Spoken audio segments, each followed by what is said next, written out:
what does it mean to identify a way of eating that you know supports you as a dancer?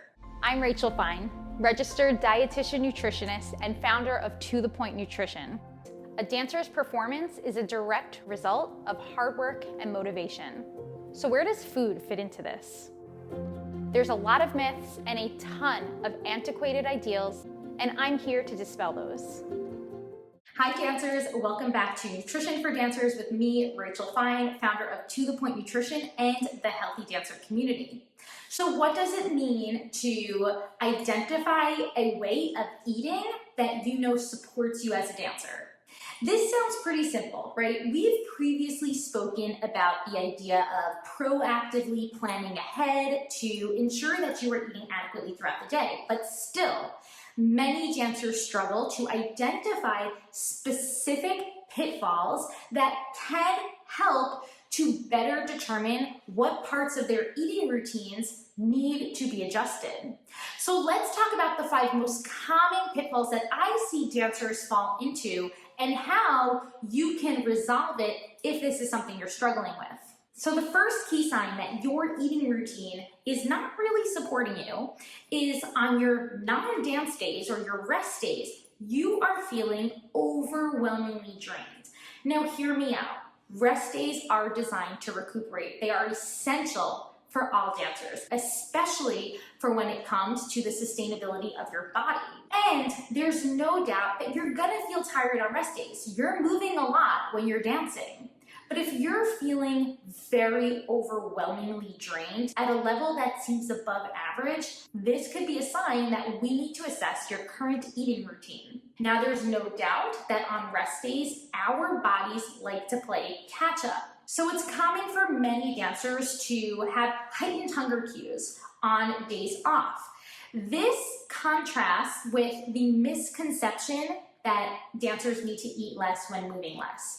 That's not true. Your rest days are for the recuperation of your body. They need nourishment, they need nutrition. It's especially important to realize that this is true if you are unintentionally underfueling during your active dance days. It is super common for dancers to fall into patterns of unintentional underfueling when they are so busy and when they are so active, and we'll talk about why soon.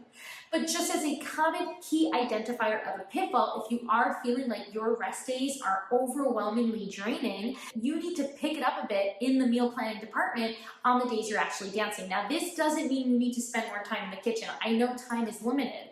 This might mean that you need to plan ahead with some emergency snacks for those busy days. We want to make sure that you're providing your body with enough energy during those days of dancing so that when it comes to your rest days, you're still prioritizing your need for nourishment. You're able to listen and honor hunger cues, but you're also able to enjoy some time away from the studio. You're able to enjoy some time with friends. You don't necessarily want to be feeling so overly drained that these experiences are unattainable to you. The next key identifier, you are always feeling hungry. Now, not all dancers experience this. This is because hunger cues can go diminished on busy and active days.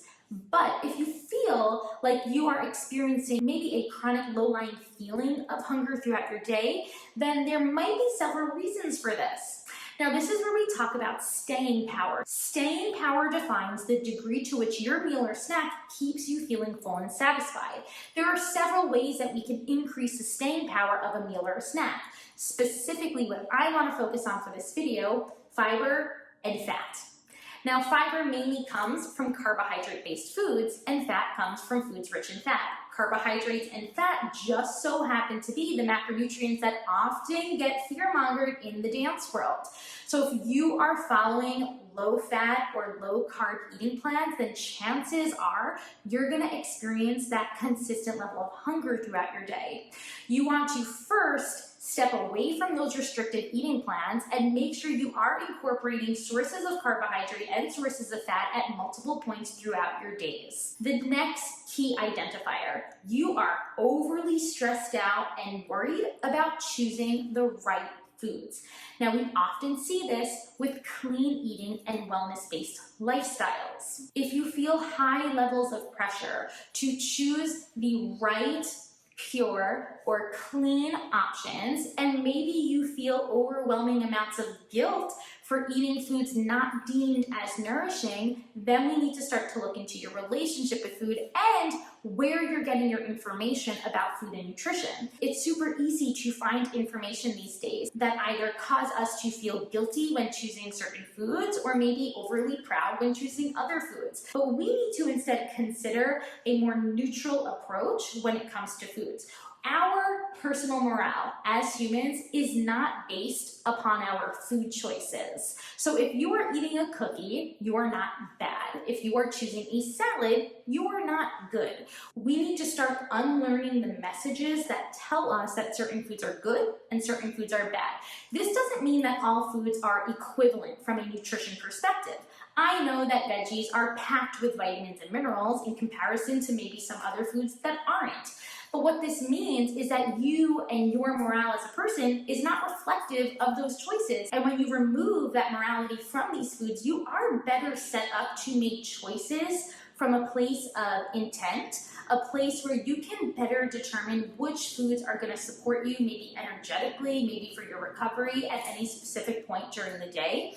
And you'll also be better able to determine an amount of food that actually feels good when you're eating, rather than focusing on, let's just say, a pre-portioned amount of food. So we really want to try and rid ourselves from this mindset of labeling foods as good or bad and even unhealthy versus healthy. We want to have more of a neutral approach.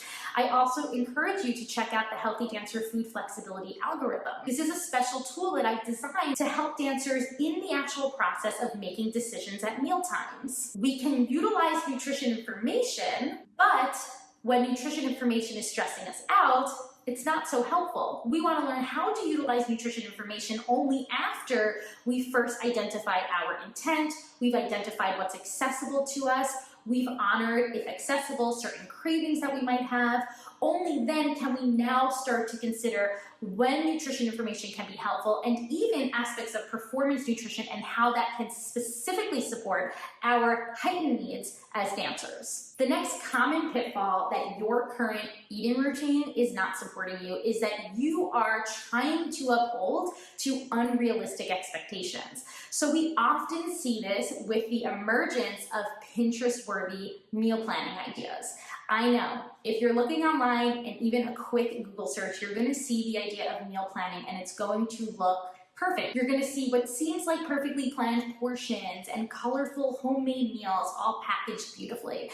This is often unrealistic, especially for busy dancers. Instead of trying to uphold to these unrealistic expectations, I actually want you to consider how you can become reliant on some convenience foods and how those can be added to your meal plan in a way that takes the pressure off and therefore doesn't cause an obstacle towards your need for nourishment. A few that I consider for myself and my family are relying on pre-cut and frozen produce like veggies and fruits. These are often more accessible, just as nourishing, and super easy when it comes to adding some produce to our meals and snacks. Now you can even rely on some practical options that are going to give you a boost of nutrition like hummus packs and guacamole packs, packaged with chips, pretzels. You can also do trail mixes and bars. These are all helpful, convenient options that will make the idea of meal planning more accessible to you and therefore better set you up to fuel your body adequately